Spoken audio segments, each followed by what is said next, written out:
ओम शांति। ओम शांति।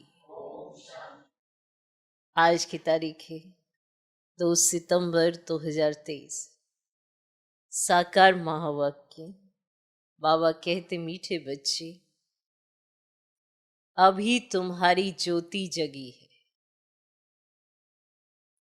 अभी तुम्हारी ज्योति जगी है। ज्योति जगना अर्थात बृहस्पति की दशा बैठना। ज्योति जगना अर्थात बृहस्पति की दशा बैठना। बृहस्पति की दशा बैठने से तुम विश्व के मालिक बन जाते हो। बृहस्पति की दशा बैठने से तुम विश्व के मालिक बन जाते हो। बाबा कहते, मीठे बच्चे, अभी तुम्हारी ज्योति जगी है। ज्योति जगना अर्थात बृहस्पति की दशा बैठना। बृहस्पति की दशा बैठने से तुम विश्व के मालिक बन जाते हो। आज का प्रश्न, सतयुग में हर घर की विशेषता क्या होगी?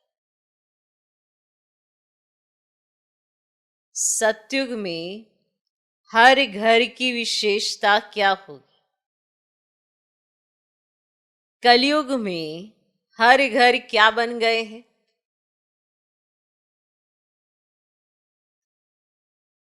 सतयुग में हर घर की विशेषता क्या होगी? कलयुग में हर घर क्या बन गए हैं? उत्तर, सतयुग में हर घर में खुशियां होंगी।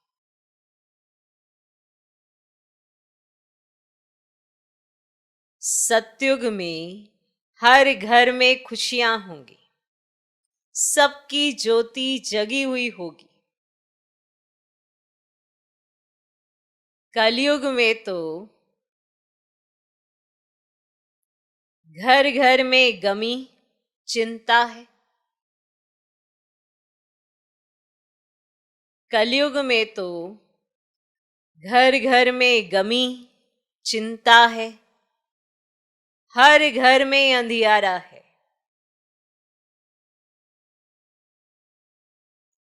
आत्मा की ज्योति उजाई हुई है।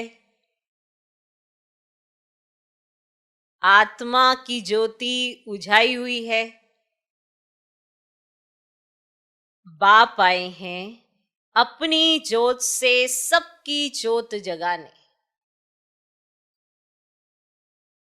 अपनी ज्योत से सबकी ज्योति जगाने, जिससे फिर घर घर में दिवाली होगी। जिससे फिर घर घर में दिवाली होगी। सतयुग में हर घर की विशेषता क्या होगी? कलयुग में हर घर क्या बन गए? उत्तर, सतयुग में हर घर में खुशियां होंगी। सबकी ज्योति जगी हुई होगी। कलयुग में तो घर घर में गमी, चिंता है। हर घर में अंधियारा है। आत्मा की ज्योति उजाई हुई है। बाप आए हैं अपनी ज्योति से सबकी ज्योति जगाने, जिससे फिर घर घर में दिवाली होगी। तो अपनी ज्योति से सबकी ज्योति जगाने बाप आए, फिर हर घर में दिवाली होगी। आज का गीत है, माता ओ माता तू है सबकी भाग्य विधाता। ओम शांति। बच्चों ने माँ की महिमा सुनी? यूं वास्तव में उपमा तो एक की होती है। माँ को भी जगत अम्बा बनाने वाला, जन्म देने वाला, फिर भी कोई और है। ऐसी मां को भी जन्म किसने दिया? कहेंगे पतित पावन परम पिता परमात्मा शिव ने दिया। फिर भी महिमा हो जाती है एक ही ज्ञान सागर पतित पावन परम पिता परमात्मा शिव बाबा की। वह बैठ बच्चों को अपना और अपनी रचना के आदि मध्य अंत का और पतितों को पावन बनाने का राज समझाते हैं। ये तो बच्चे समझ गए इस समय पतित राज्य है, जिसको रावण राज्य कहा जाता है। अभी दशहरा आते हैं ना, ये तो समझाया गया है ये सब अंधश्रद्धा के उत्सव है। ऐसे तो कोई है नहीं कि एक रावण था, लंका थी। लंका सिलोन को कहा जाता है। दिखाते हैं वहां सागर पर बंदरों ने पुल बनाई। वास्तव में ये सब वेदांत कथा है। ऐसे तो है नहीं कि 10 शीश वाला कोई रावण था, लंका में राज्य करता था। फिर तो उनकी एफिजी लंका में ही जलानी चाहिए। कुछ क्लियर हुआ कि ऐसा तो है नहीं कि 10 शीश वाला कोई रावण था, लंका में राज्य करता था। फिर तो उनकी एफिजी लंका में ही जलानी चाहिए। रावण को जलाने का भारत में ही रिवाज है और कोई जगह नहीं जलाते। अखबार में भी यहां के लिए ही पड़ता है। सबसे जास्त उत्सव मैसूर का महाराजा मनाते हैं दशहरा।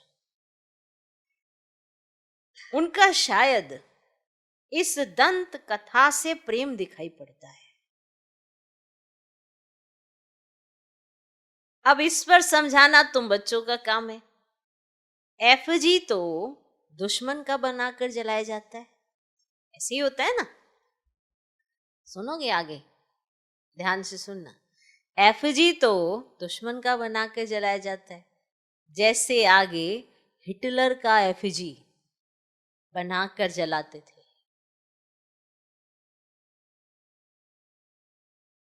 आज की जनरेशन को भी पूछो हिटलर कौन है, पता है? तो उनका एफजी जलाते थे। मैंने जलाया था जब। दुश्मन तो बहुतों के होते हैं, है ना। अब रावण किसका दुश्मन था? भारतवासियों का दुश्मन था। परंतु दुश्मन को भी तो एक बार जलाया जाता है।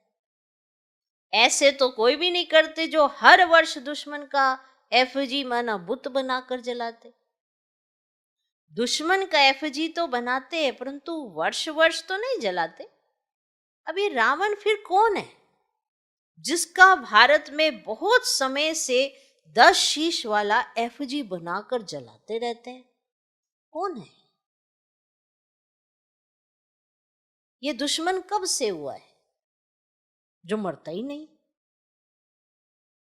आखिरीन खत्म होगा या सदैव रहेगा ही? ये प्रश्न किए बाबा। तुम बच्चे जानते हो भारत ही पवित्र था, फिर भारत को ही रावण ने अपवित्र बनाया है। अभी रावण राज्य है। अगर लंका का राजा था तो रानी भी होगी। तुम तो ये बातें मानेंगे नहीं। रावण अभी तक जीता है वह क्या? कुछ भी समझते नहीं। जीता है फिर उनकी एफजी बनाकर जलाते रहते। एक बार जलाया फिर क्या हुआ? हर वर्ष जलाते रहते। तो तुम बच्चों को समझाना चाहिए। कमेटी के बड़े जो होते हैं ना, जैसे मैसूर का महाराजा है, वे बहुत मनाते हैं। क्या? बहुत मनाते हैं और फॉरेनर्स को भी देखने के लिए बुलाते हैं। समझेंगे शायद ऐसा हुआ होगा, परंतु ऐसा तो कभी हुआ ही नहीं है। नाटक बना देते हैं। रावण का भी नाटक बनाते हैं। तो इस रावण की बात पर समझाना है। बड़ी जबरदस्त बात है। अभी तुम रावण राज्य में बैठे हो, पतित दुनिया को ही रावण राज्य कहा जाता है। अभी राम राज्य और रावण राज्य का राज तुमको समझाया गया है। रावण 5 विकारों को कहा जाता है और कोई नहीं है, कोई मनुष्य नहीं है रावण। ये 5 विकार है रावण, जो सब में इस समय प्रवेश है, और कोई मनुष्य नहीं है। तुम समझ गए हो रावण का राज्य अभी भारत में है। भारत में ही दशहरा, दीपमाला आदि मनाते हैं, तो समझाना पड़े। अगर रावण जीता है, माना जिंदा है ना, तो रावण राज्य ठहरा ना। रावण है पतित बनाने वाला। तुम जानते हो 5 विकार जो कि इस समय सर्वव्यापी हैं, उनको ही रावण कहा जाता है। तो रावण की पूरी हिस्ट्री सुन रहे हो कि आखिर ये रावण कौन है।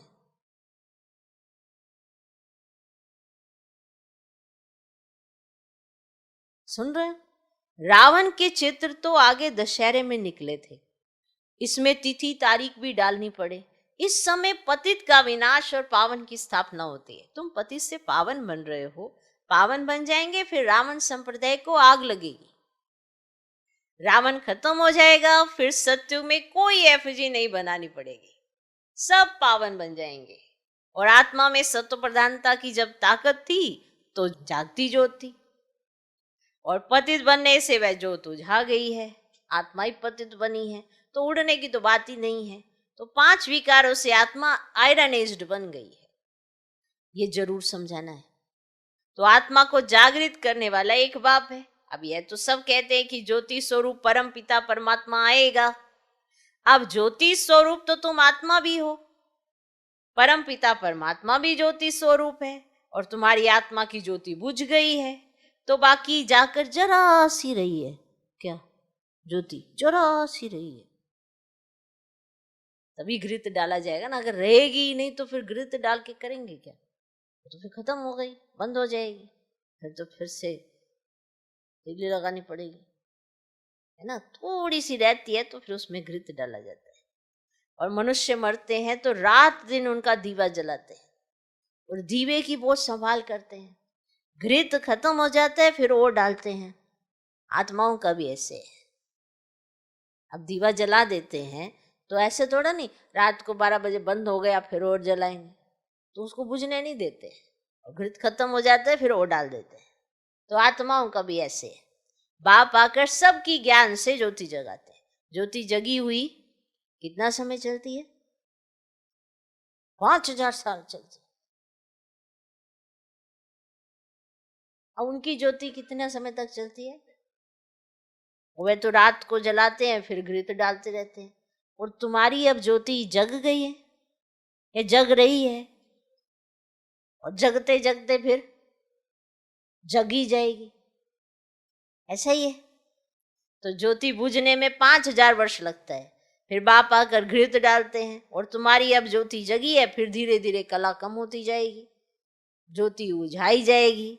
तुम जानते हो भी हमारी ज्योति जगती है, फिर सतयुग में घर घर में सोजरा होगा। भारत की बात है। अच्छा, अभी तो घर घर में अंधियारा है, तो खुशी है ना कि ज्योति तुम्हारी जग गई, ज्योति याद रहेगी। तुम जानते हो सतयुग त्रेता में हम बहुत खुश थे और खुशी मनाते थे, सभी की ज्योति जगी हुई रहती थी, याद है। फिर थोड़ी थोड़ी कमती होती जाती है, तो इस समय तो बिल्कुल ओझाई हुई है और खाद पड़ी हुई है। तो बाप आकर फिर ज्ञान का घृत डालते हैं, जिससे तुम फिर जागती ज्योत बन जाते हो और तुम्हारे ज्ञान चक्षु खुल जाते हैं। तो तुम जानते हो अभी हमारी सारी काया खलास हो गई है, राहु का ग्रहण लग गया है। पहले रावण का बताया, फिर ज्योति को बताया, अब ये तो पता ना ग्रहण भी लगा हुआ है। क्या हालत कर दी ग्रहण ने। और तुमको काला होने में कितना समय लगता है?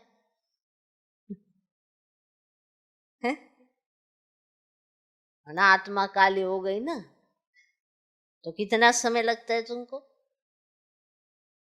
अच्छा, तो शुरू से लेकर थोड़ा थोड़ा होते, फिर माया का प्रवेश होने से तुम बहुत काले बन जाते हो। तो अभी तुम्हारे ऊपर राहु की दशा है, और सबसे कड़ी है राहु की दशा। तो अब दशा भी सुन लो, क्योंकि ग्रहण लगा हुआ है तुम्हें। और अभी फिर बृहस्पति की दशा बैठती है, क्योंकि अभी विश्व का मालिक बनने के लिए तुम वृक्षपति गुरु द्वारा पुरुषार्थ कर रहे हो, और वह है अविनाशी गुरु। किसका? अविनाशी आत्माओं का ना। तो वह मनुष्य लोग आत्माओं का गुरु नहीं बनते हैं, तो वह मनुष्य का गुरु बनते हैं। अभी बाप तुम्हारी आत्माओं का गुरु आकर बने हैं, आत्माओं का गुरु, वो मनुष्य का गुरु बनते हैं। तो वृक्षपति परम पिता परमात्मा है। तो तुम समझते हो अब हमारे ऊपर बृहस्पति की दशा है। स्वर्ग के मालिक तुम बनेंगे तो अविनाशी सुख रहता है, परंतु उसके लिए पुरुषार्थ अब करना है कि हम सुख धाम के महाराजा महारानी बने। तो पुरुषार्थ तो हरेक का अपना अपना चलता है। तो यह है ना रुद्र शिव की पाठशाला, तो वह है ज्ञान सागर, और तुम उनकी पाठशाला में पढ़ रहे हो। किसकी पाठशाला? यह रुद्र शिव की पाठशाला। किसकी? तो भगवान उवाच, मैं तुमको राजयोग सिखलाता हूँ अविनाशी आत्माओं का, अविनाशी बाप मैं हूँ। तो एक है जिस्मानी बाप और एक है रूहानी बाप, तो दोनों का कंट्रास्ट भी बताना है। तो रूहानी बाप कब आते हैं? जिसको भक्ति मार्ग में सभी रूहें याद करती हैं। तो जिस्मानी बाप तो विनाशी है, और आत्माएं तो विनाशी नहीं होती हैं। तो तुम जानते हो हमारा जो लौकिक बाप है वह तो जन्म बाई जन्म हम बदलते आए। तो बाप बिगड़ तो बच्चे का जन्म हो ही नहीं सकता। तो तुम बच्चों को अब विशाल बुद्धि मिली है, और तुम समझ सकते हो कि कब से हम दो बाप वाले बनते हैं। और सतयुग में तो एक ही लौकिक बाप होता है, उनको याद करते हैं, और आत्माओं को उस रूहानी बाप को याद करने की दरकार ही नहीं रहती। तो आत्माओं को सतयुग में तो एक ही लौकिक बाप होता है, और वहां शरीर भी गोरा मिलता है, पीछे काला, कलयुग में काला और सतयुग में गोरा। और प्रारब्ध भोगते हैं ना, इसीलिए वहां बाप को याद ही नहीं करते। तो तुमको ये समझाना है। और भक्ति मार्ग में एक है विनाशी लौकिक बाप, और वह तो हर जन्म में दूसरा मिलता है। और तुम आत्मा तो अविनाशी हो, और अविनाशी बाप को याद करती हो। और कहते भी हैं परम पिता, परम धाम में रहने वाले पिता। तो लौकिक पिता को कभी परम पिता नहीं कहेंगे। अब यह दो बाप का राज भी समझाना बहुत जरूरी है। तो रावण का राज भी समझाना है, और रावण राज्य अर्थात पतित राज्य अभी है ना, इसीलिए पतित पावन बाप को बुला रहे हैं। तो वह अविनाशी बाप है। तो दो बाप जरूर सिद्ध करने हैं।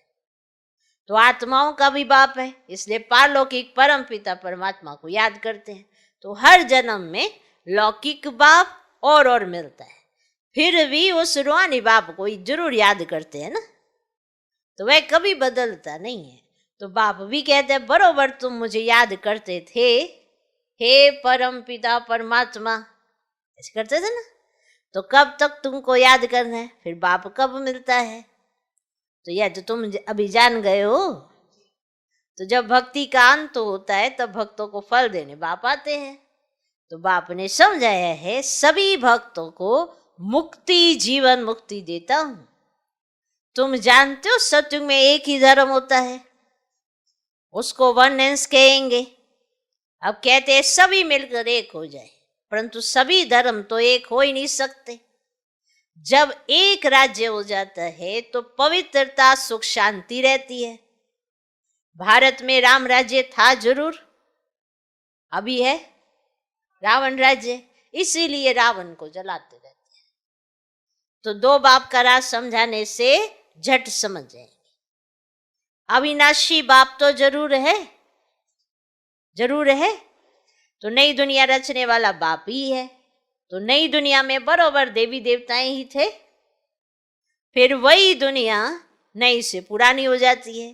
तो नई दुनिया में कितने जन्म और पुरानी दुनिया में कितने जन्म लेते, यह तुम बच्चे जानते हो।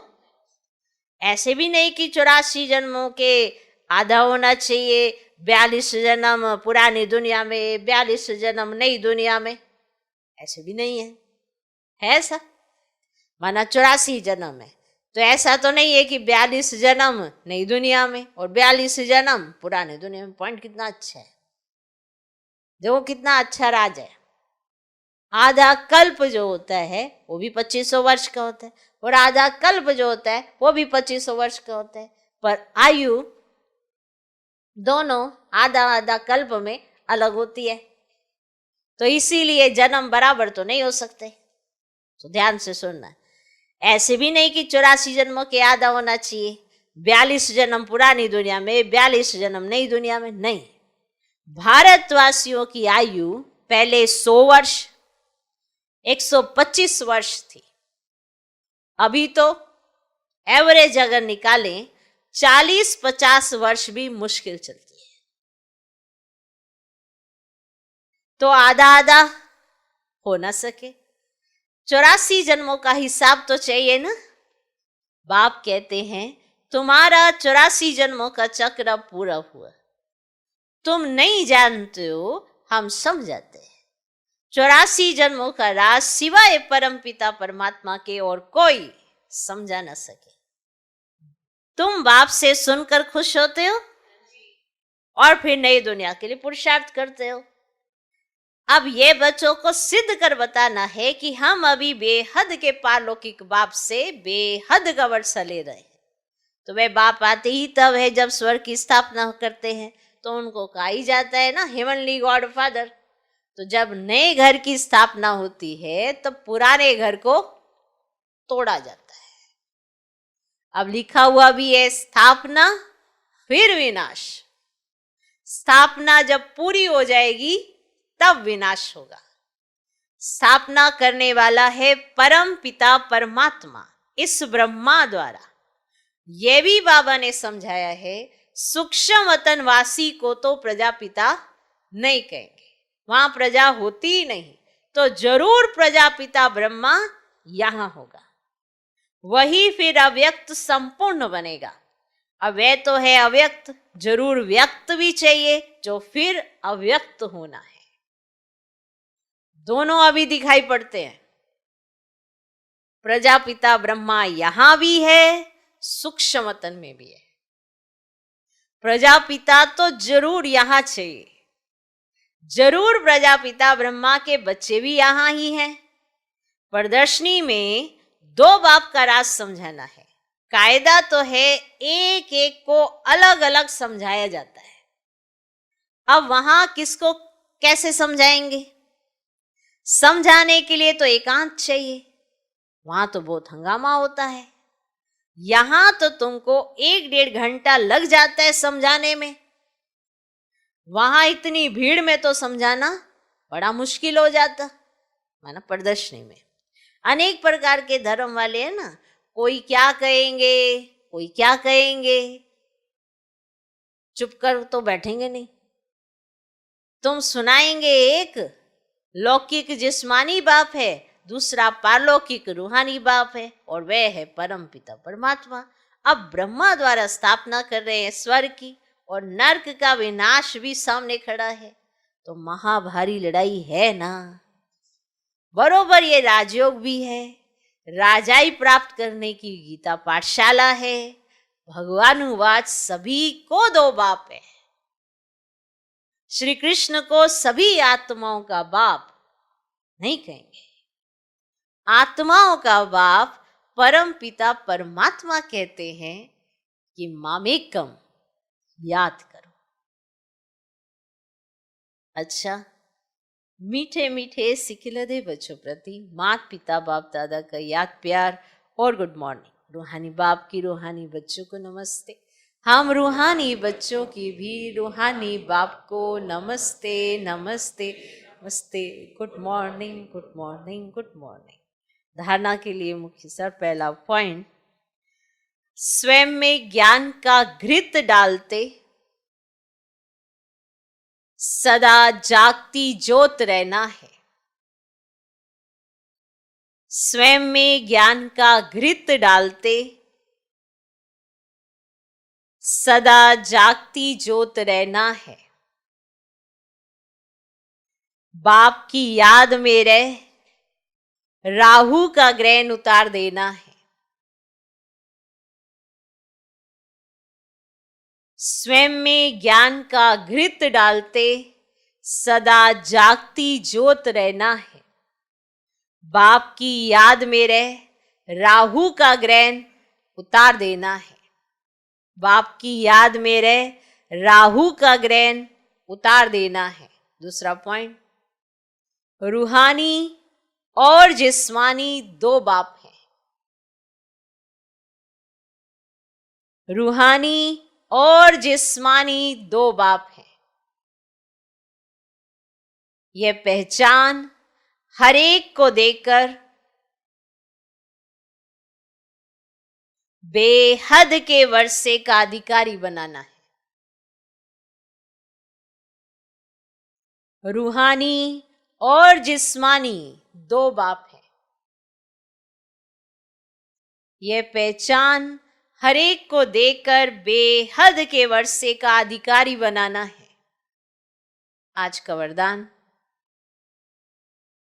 प्रवृत्ति में रहते एक बाप के साथ कंबाइंड रहने वाले देह के संबंधों से निर्वृत्त भव। प्रवृत्ति में रहते एक बाप के साथ कंबाइंड रहने वाले देह के संबंधों से निर्वृत्त भव। निर्वृत्त मन निवृत्ति मार्ग जिसने त्याग कर दिया।